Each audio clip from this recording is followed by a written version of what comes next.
like and follow us, because that's where a lot of the announcements and progress that we're making will be placed. If you want, also, we have created an information website to, again, kind of mark our progress, show you different features as far as how we're progressing with it. So that's kind of our window to our progress, so to speak. Anyways, first off, go ahead and hit the next one with Bill. I don't know if people have seen this yet. And I don't know if you can, it's going to be choppy. Go to the next one.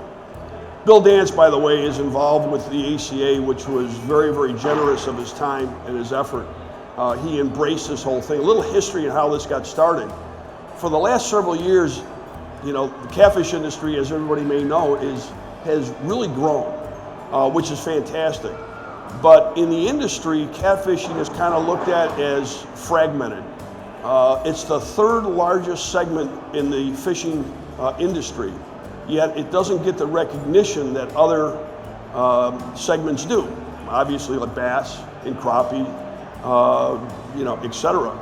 So, we've talked about this in several occasions as far as an association being put together. And last September, we continued that conversation, and we all said, look, enough talk. This has got to move forward. So, one of the reasons that I got involved with it was I had made a request to say, if we were able to get somebody like a Bill Dance as a spokesperson for the ACA to start it off, I'm in. Half hour later, I got a phone call saying Bill loves the idea, he's in. So we couldn't ask for a better spokesperson or ambassador to launch the ACA and to bring our message out there to the 8.1 million people that target catfishing. That number was really surprising. So we started in and we started to do research as far as how to create something this significant. This is a national organization that is going to represent 8.1 million people. That's a substantial undertaking, and it's been kicking my butt ever since. But if you go on to when we created, let's say, just the logo itself, you'll see three key elements: dedication, conservation, and integrity. When we first announced the ACA, everybody was saying that conservation wasn't a priority for us. That's totally wrong. Conservation is a priority. It is one of many priorities. You as members are a priority. Giving you the best possible service as an association, whether it be conservation, whether it be education, whether it be benefits, whatever it is, we're going to be driven by what you want to see. So that's why you see these three, important elements, so that you know that what we're trying to accomplish is this right here. Okay? This is the information website. So if you want to learn more, go to jointheaca.com. And like I said in the beginning, there's a lot of information there that we're trying to put out there. It's trickling out there. The undertaking of creating the website, it's a monster. This thing is going to have all sorts of tools and resources and benefits, etc. So it's going to take some time. It'll probably take us 5 to 6 months from now to get this thing launched. This is what I was talking about. This was a surprising statistic. The U.S. Fish and Wildlife did a survey along with the Census Department and determined that there are 8.1 million people out there that target catfishing. Now it's not just the rod and reel fishermen. It's the noodlers, it's the trout liners, etc. So there's all sorts of people out there that are fishing for catfish in a variety of ways. The other challenge that we have is that catfish is a commodity. Okay, it's a consumable like tuna, salmon, everything else. So on the commercial side, we've got our challenges there because that commercial element will never go away. So how do we control that? Well, if they're gill netting, for example, maybe making the netting smaller so that the larger species are not being captured. The concept with conservation, and again, I know this is important, and let me address this a little bit. we're putting together various committees. That's benefits. Let's go to one more. One more. Where the heck is it? Keep going. There we go. We got 16 different committees. The conservation part of things is going to be obviously very, very important. But what we've got to do is, before we roll out, and people have said, well, we need lobbyists in every state. Well, lobbyists are 6 figures. It costs a lot of money to get a lobbyist. What we need to do as a core, okay, as far as conservation, is develop a program and a policy. Know who the players are in each state, the commissioners, the legislators, the process of getting something taken care of. Okay, so the point to the ACA is for everybody to come together so that we've got the clout that when we start talking to people about change in regulation and conservation, we've got a huge number of people behind us and they're going to take notice, at least hopefully. So we need to be very organized as we progress. This is an example of one of the things we're doing education-wise, is the Kid Cat Club. This is one idea as far as bringing the youth into the sport, teaching them conservation, sportsmanship, techniques, etc. All part of the ACA. It's not just for tournament guys. It's not just for any certain part. It's for all. It's all inclusive. This is the organizational structure we've put together as far as what we anticipate, what we're going to need years 2 through 5 and beyond. It's not a small organization. It's going to take a substantial amount of funds to do so. You've got some great organizations that are funding this thing in the beginning that are committed to making the ACA substantial. So this is how it will be set up. As you can see, what we've got here is we've got your main corporation, your main entity, and under this on the bottom in those black boxes are actually 501c3 non-for-profit organizations. Now you're asking maybe why that's being done. The thing is that you have to, with conservation, if we group that into the overall, the chances of getting grants and funds and things like that are diluted. You're also regulated as far as the number of the expense that you can commit to a 501c3. So if they were all lumped together, the IRS says anything over 35% spent raises a red flag. Well, because there's going to be so many efforts, that's going to change. So that's why we're doing it the way we did. Again, all of this can be found online. You can see all of this there. So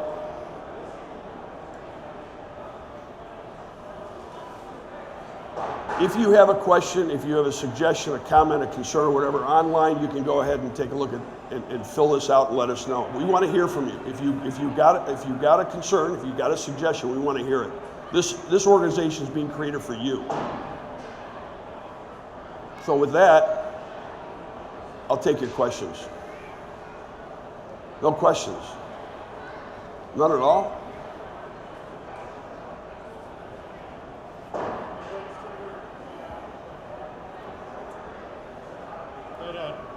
Where's everybody else at?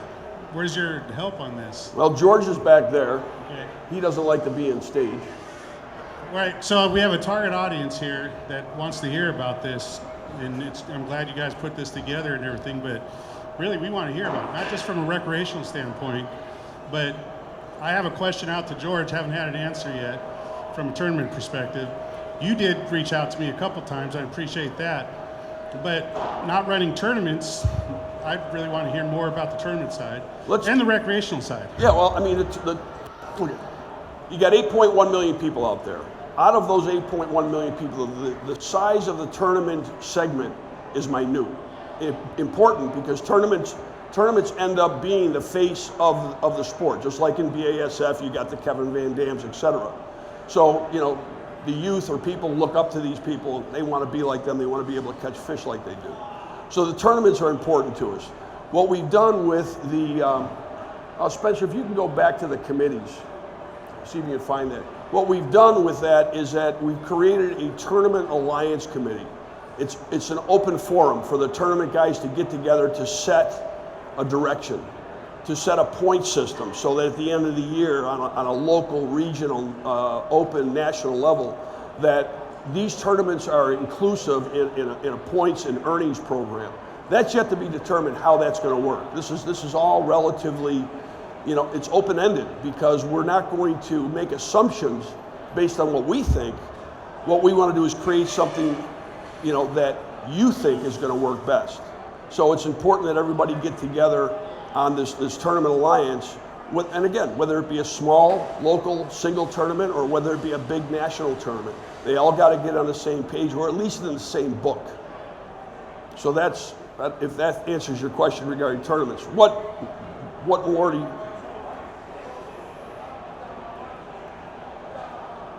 So like you and I talked about, before people tournament fish, the recreational fish, right? So I see you have a structure and everything like that, but I think what people are wondering is how is this going to be rolled out? How is it going to be implemented?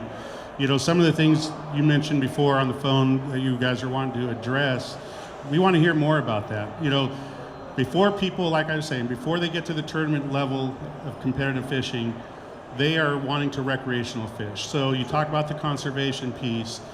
So what state would you target first for conservation? How would we?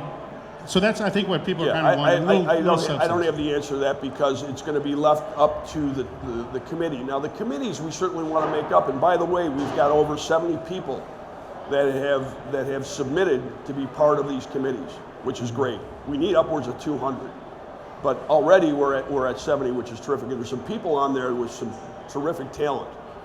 So that's what we need to do, is we need to create that conservation committee, and then from there determine what state, what needs to be addressed first and foremost. But Quentin, let me go back to the recreational part of this. On the website, there's going to be all sorts of resources for people, tips and techniques, product reviews, etc. That's all going to be part of this. And a lot of this will be membership-based, a lot of it will be public-based because we want to educate the public. If everything goes as planned, by year 5, there's a substantial amount of money that's going to be committed to promotion of the sport of catfishing through the ACA. TV commercials, social media, marketing, etc. So we intend on marketing the sport of catfishing at the highest level. So the recreational fisherman is going to have all sorts of resources to look at and to learn about. They're going to be able to access the sponsors. They're going to be able to access the guides, the affiliate members, the local clubs, the various tournaments if they want to get involved. There's just a huge variety of resources and tools that we're going to put online that it's, quite frankly, limitless. It'll be a live website, if you will. There's going to be improvements and changes made along the way. Does that answer your question on the recreational side? Somewhat? Of course.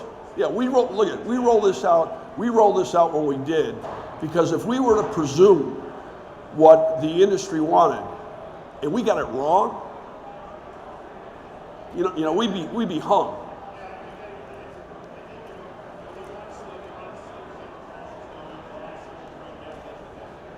Yeah, it's very, very important that we get the input of everybody.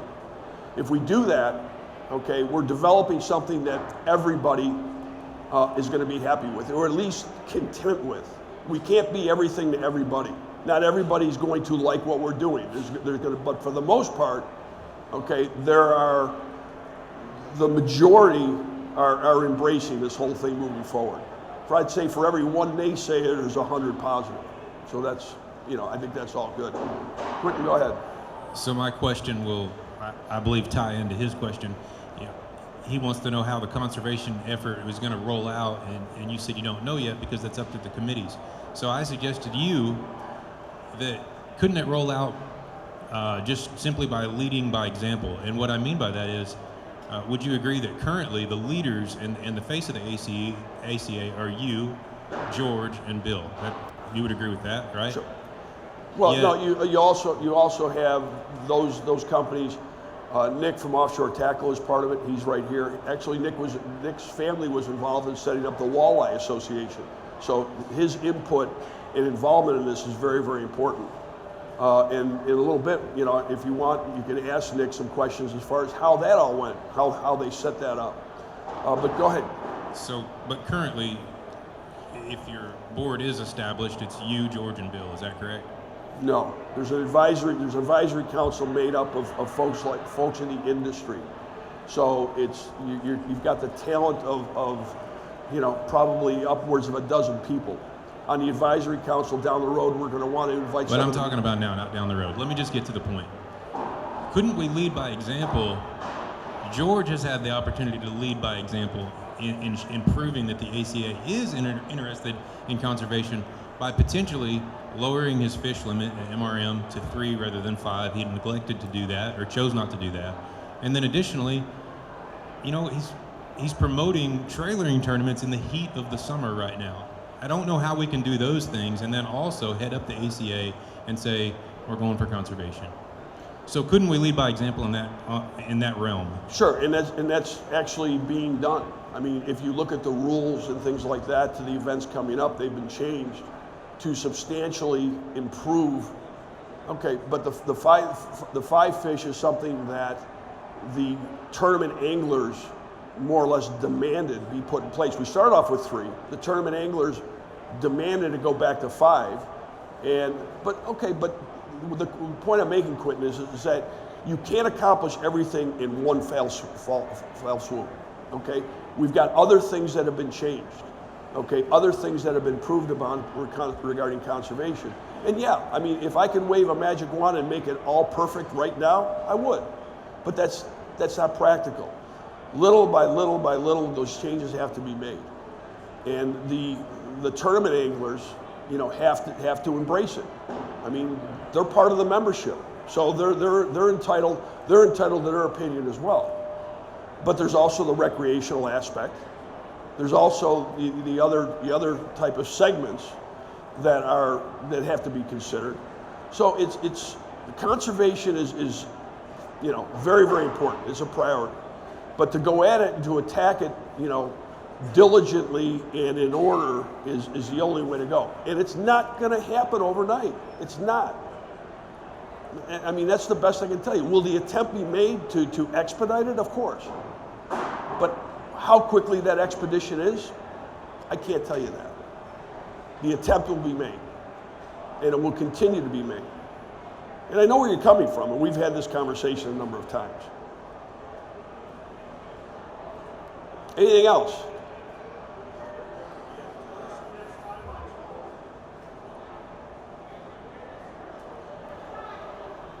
Just wondering, what are some next timelines we could expect more information, things like that? Okay, what we're doing right now is, as I mentioned, the website is substantial. It's huge. So what we're doing now is we're putting together what they call a functional specification. It's more or less a blueprint, okay, of what this website is to do, what features it's to have, etc. So that's going to be finished up probably in the next two weeks to 30 days. Once we do that, then we turn that over to the web developers and they go at it. There's going to be somewhat of a lull, if you will, between that point and when you start seeing something. Okay? Any other questions? I'm sorry?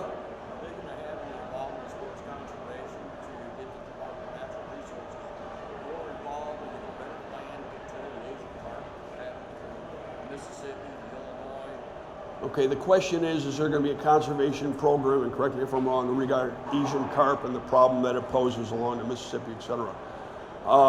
Yeah, I mean, again, the trying to progress in all aspects of conservation would be addressed. If that continues to be, and I know it's a problem, yeah, but again, you also, I think a lot of the states and environmental, agencies realize it's a problem. How do you attack it? I don't have that answer. I'm not that versed.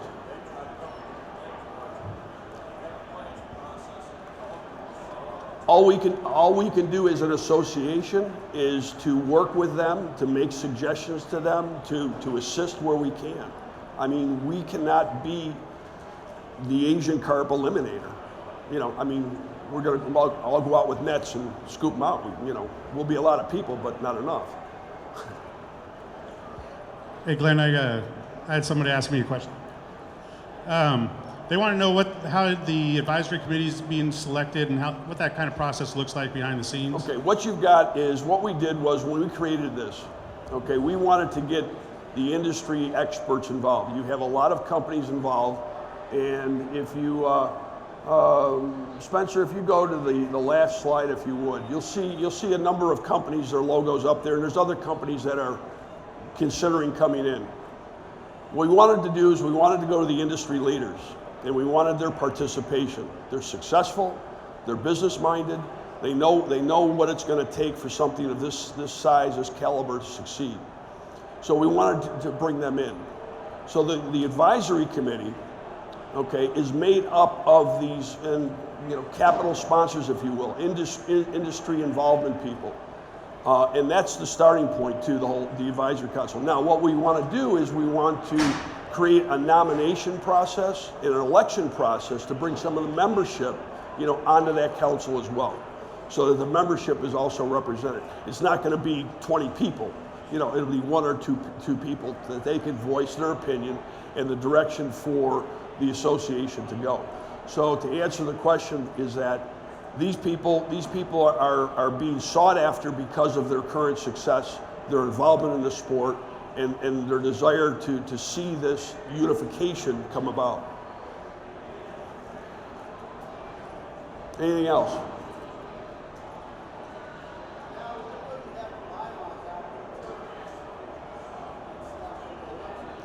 Give the microphone if you would, please. The terms for the election process, the bylines, when will you come out with those? When you're saying the terms of the bylaws, you're talking about more or less the membership guidelines? The electoral part of the organization. Won't be probably for several months. That'll be developed, and again, it will be developed with the input of the membership. We don't want to come out of the gate, and a lot of people said we came out premature and everything else, and it's a misunderstanding. We came out because we want the input of the membership. Okay, I'd rather take a couple punches in the nose now than a kick in the butt later. And that's why we're doing what we're doing. We want your input. We desire the input. It's very important that we have the input so we create something that is going to be best suited for the membership.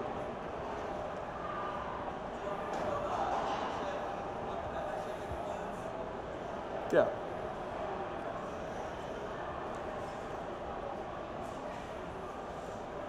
One more.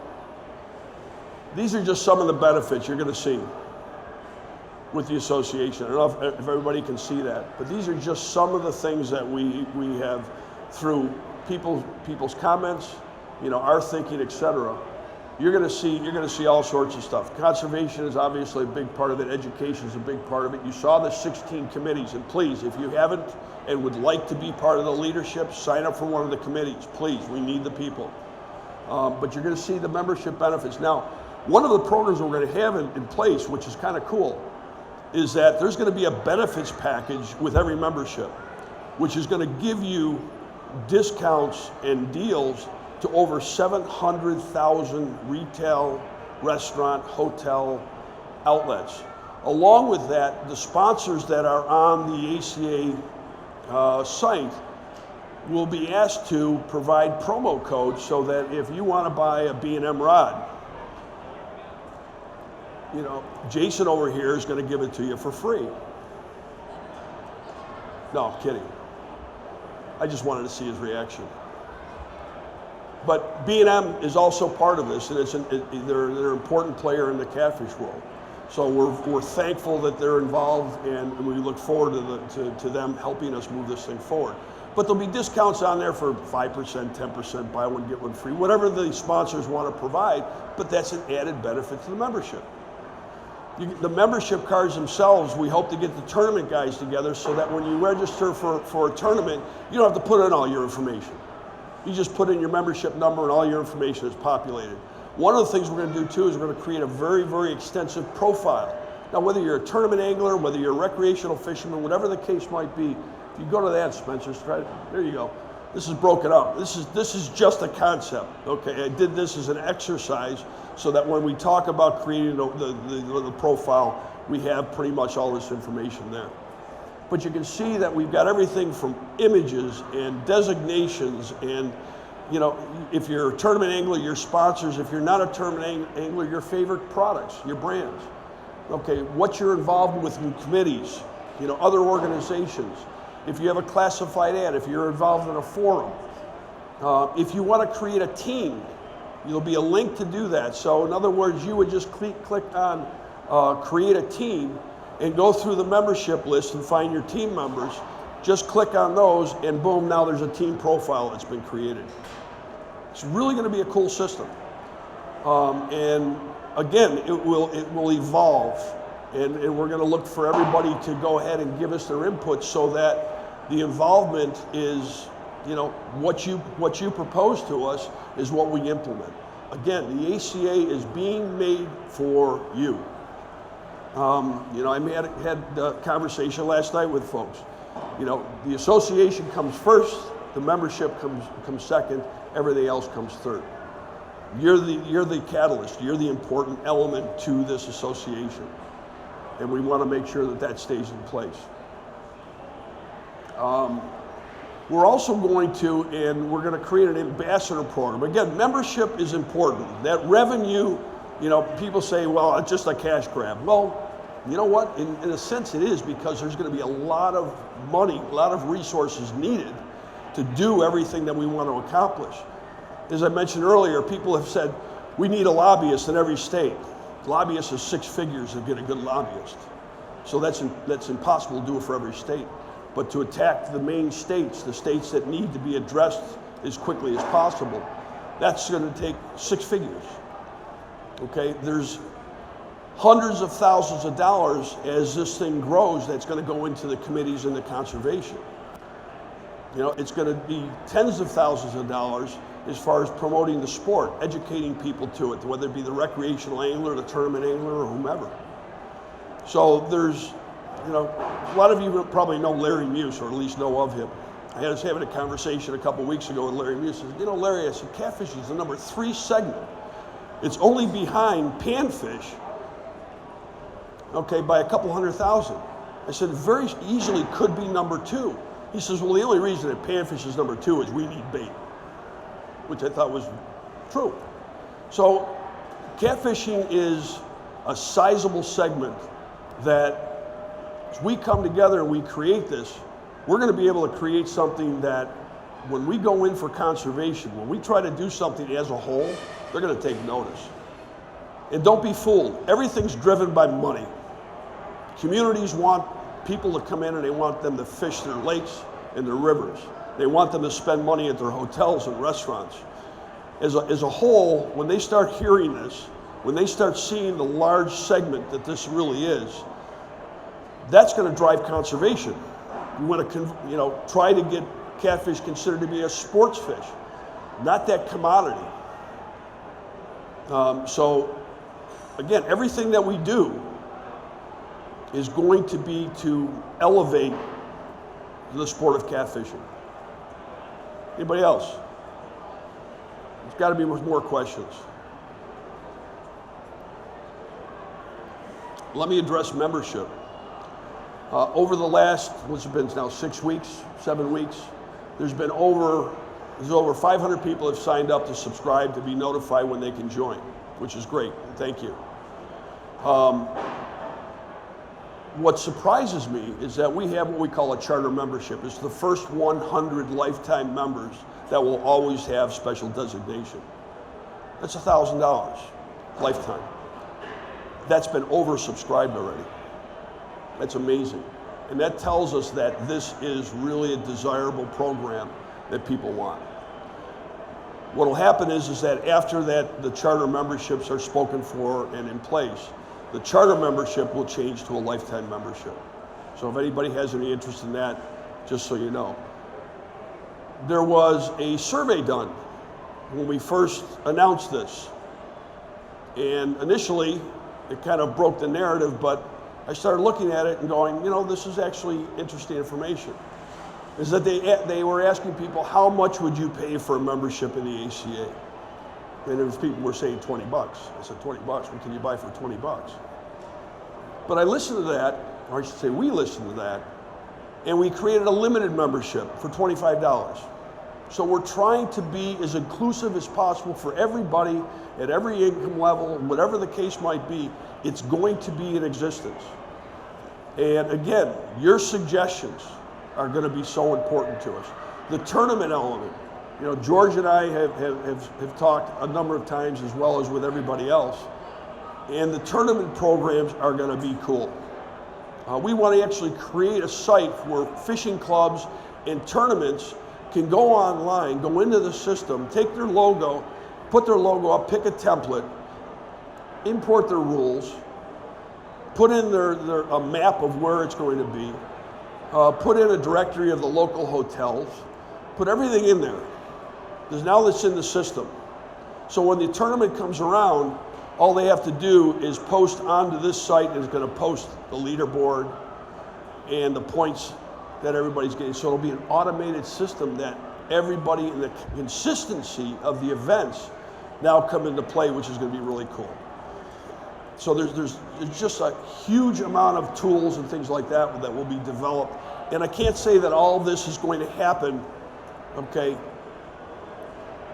when we first introduce this thing. A lot of these tools and resources will be introduced over several months following the first introduction. So for you to see this and to you to use it is also going to give us some feedback as far as if we need to make changes, okay, if we need to you know, add some things, whatever the case might be.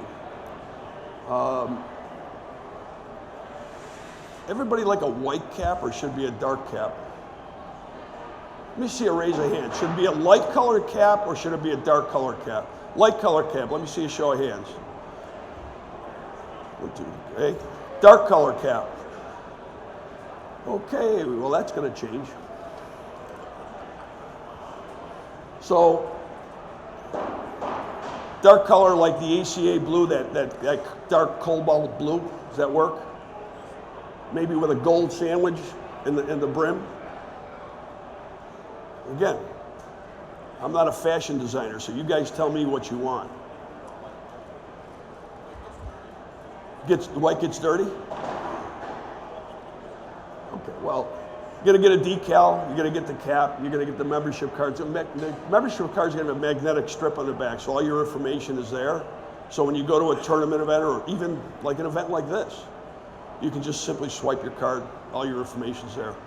It's really gonna be a cool system.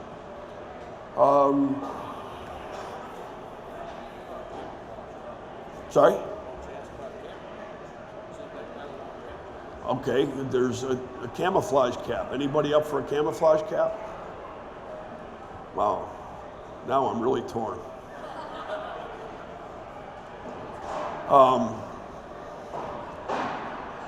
Okay, that's a possibility too. Maybe a choice of two. What do you think, George? Nick, what do you think? Nick likes yellow, I can tell. Yeah, I guess we can. What? Black? Let's see, black's my favorite color too. So, but I don't count. How about like a blue with like a kind of a subtle camouflage background? See, now I'm trying to be a fashion designer, that won't work. So anyways, now, move the slides a little. Let me find something here to talk about, because any questions? Give me some questions, guys. I don't care, suggestions, anything. They're asking back to the benefits. There you go. It's a good question. He's asking if there's going to be any type of insurance offer. When you say insurance, what? Okay, I thought maybe life insurance. Yeah, no, I mean, any kind of benefit that we can bring to the table. If you go back to Spencer, go to the organizational chart. Let me show you what our thinking is there. There you go. We've got person that we want to put in place for benefits. And all their job is going to be is to find you deals. Insurance, boat insurance, health insurance, cell phone service, financing on automobiles, deals on planer boards, right? Okay? But I mean, it's any kind of benefit that we can find, we're gonna implement. And that's where we want to hear from the membership as far as what they want. Because a lot of people, they're maybe a member of a union, member of some other association that's doing the same thing for them. So we gotta be better. At least try to be. So yes, so insurances, that would become like an affiliate member or a sponsor member. The guys will have the ability to go online and create a profile. So whether you're a member or the public, you can go ahead and you can find a guide. We want to create a system that is going to give you the bodies of water in each state and the species that are best found there. So that you're going to go somewhere in, you know, let's say somewhere on the Mississippi. Where's the best fishing for a certain species? All this stuff we want to incorporate. Rig Wrap itself is working on a scale that will be Bluetooth compatible, that will connect to your phone. So when you weigh a fish, it's going to automatically give you the date, the time, the weather conditions, how much that fish weighed, where it was caught in the system. Pretty simple, the technology exists.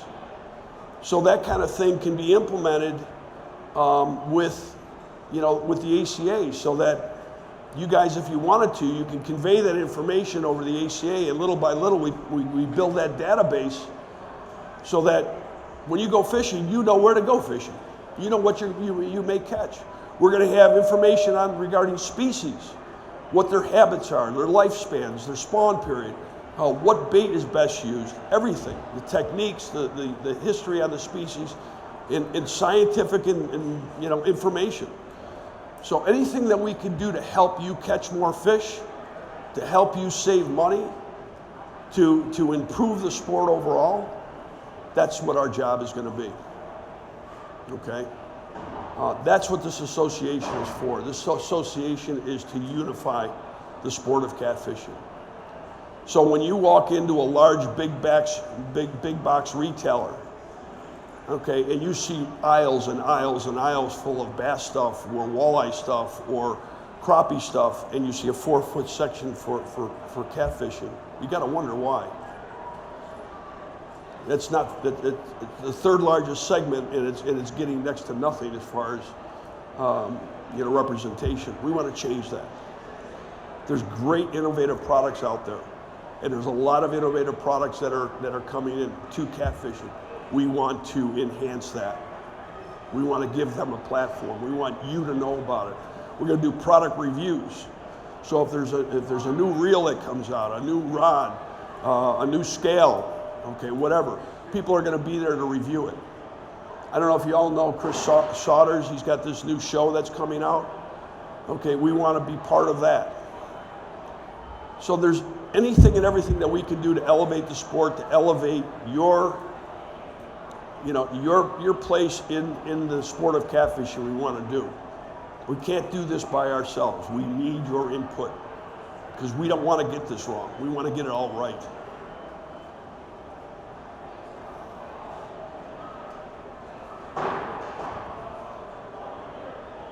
Could you establish on the Kids Cat Club a little more for us? Like, what's it about? What are you guys going to do for the kids? There's no kids in the audience. They don't care. I'm kidding. Education. You start young. I mean, I don't know about you folks, but when I started fishing, I fished with my grandfather. Taught me every bad habit I have. I had to learn the rest on my own. I'm kidding, but. With this system, with the Kid Cat Club, kids, we want to teach kids how to do certain things and do it well, good sportsmanship, good ethics, integrity, learn about the sport, and just not only just catfish, but overall. When there's events that come about, we want to be able to have something for the kids. Like here you got a bounce house, which I think is great.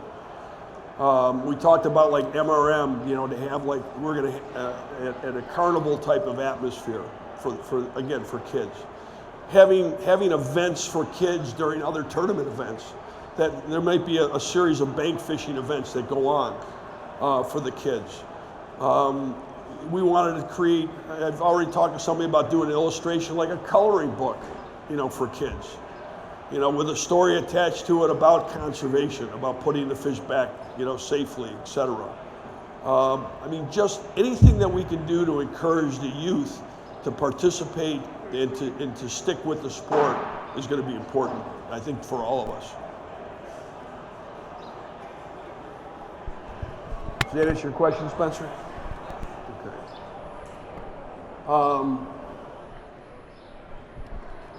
Anything else?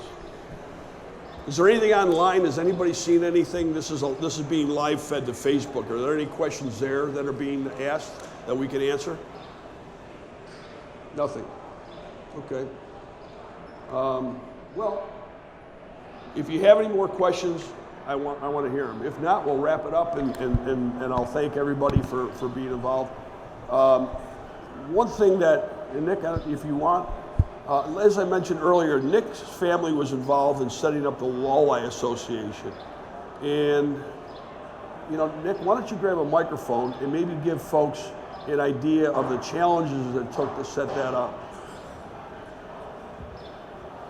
Yeah, we started, my dad back in early 2000s was involved in walleye fishing in the tournament series, and they started the National Professional Anglers Association, which is geared more towards tournament anglers and guides, which this is going to be for everybody. But I can see a lot of parallels between the same two, and the biggest key is it takes a good dedicated membership. All the directors and all that and the big names you can throw around, that's great, but if the members aren't dedicated to it and willing to grow, and there's going to be some bumps along the way, things aren't going to be perfect, but if everybody gets together and helps us do the right way to do it, it can be a great organization, and it needs a lot of pull. I mean, I grew up in the Great Lakes we got steelheaders organizations. We fought invasive species, zebra mussels, and I've seen fisheries go great in the town that I'm from now, that I live in. We went from the ramps were full, the zebra mussels came in, ate all the bait, the bait for the Chinook salmon left, the salmon left, and the places are ghost towns now. But there's steelheaders organizations that are help going and graining the sport and planting fish and net pens and different things, and we can see the same stuff with the catfish. I'm real new into the industry, but the last 4 years I've learned a lot, and it's blown me away the size of it, and I'm a good example. I mean, a lot of people will say, well, what's this guy doing here? He's a northern guy, doesn't fish catfish all the time, but I've seen fisheries. I've grown up in fisheries, and the passion and everything I see for the people here, there's a need for it, and I can bring an outsider's point of view that it's not only that the cat fishermen we need to train to teach and help for conservation and catch and release and all that. It's the people that are out walleye fishing and they catch a catfish just as an incidental catch, but it's to teach them that say, hey, treat this fish good. Don't just chuck it over the side and don't care, because there's people that's their main fish. It's the same if someone is salmon fishing. You know, you don't want to see somebody salmon fish and they catch this walleye. They don't fight, so they don't care. They just whatever bycatch. Nick, so if I can interject something, what you just said was important, because where some people consider catfish to be a junk fish or whatever, if they're not fishing for catfish, they get it. To be able to teach them, to educate them that this fish should be treated like any other fish that they may be targeting, to care for the fish, to conserve the fish, to make sure it gets back in the water properly. So yeah, just that's part of what we need to educate the overall, fishing industry about. Yeah, and that's, like I said, that's it. The industries, and where this may not look like a lot now, but it can go into huge things. I mean, we went from the NPAA with a dozen members, and last year we have an annual conference. This year at our annual conference we had Johnny Morris and Mike Iaconelli speak. So I mean, it gets, an organization like that can get the attention of big people. You get Johnny Morris with Bass Pro Shops. I don't think it gets any bigger than that. And for him to take notice and say, hey, this is an organization that we need to pay attention to and we need to listen to. And when you get guys like that with Bill Dance, you know, whether you know Bill Dance or not, the network that he can bring into this and the people that he knows can do a lot for the organization to take off and get going. And once it gets going, it's up to all of us and everybody in here to make it that good, successful organization that it needs to be. And I think we can do it. I've seen a lot of passion and the amount of stuff in here, and it really blows me away from what I've been learning the last few years. It's important. And again, Bill volunteering his services and his involvement with this is absolutely huge. When I started with Rig Wrap, one of the first phone calls I made was to Bill Dance Outdoors to find out how much Bill Dance would charge to represent our product. $100,000. So for him to do that for a single brand and for him to come forward and to help us out with the ACA is huge, absolutely huge. And once we get this rolling, there's going to be folks like Johnny Morris, who owns Bass Pro Shops, which I'm very confident will embrace this. And Johnny Morris, or Bass Pro, just to give you an idea of how substantial they are for conservation, they have a conservation fund that totals over $900 million. And I know that if we do this right, we can be able to tap into some of that and get their assistance in trying to, move what we're doing forward. So, look it. I don't know what time it is. I think probably it's time for me to get off this stage. So, I appreciate everybody's questions, their involvement, their support. I shouldn't say we, okay? And we as a membership, we as trying to put this together. Again, go to jointheaca.com, sign up to be alerted to when you can in fact join. Let us know what kind of membership you want. Give us your suggestions and ideas. Give us your concerns. If you hate something that we're doing, let us know. We're not afraid to take criticism. And we've gotten a lot of it. And I'm not black and blue. So, bring it on. Help us make this the best it possibly can be, because ultimately that is going to benefit you. So with that, I say thank you. Join theaca.com and let's give it hell.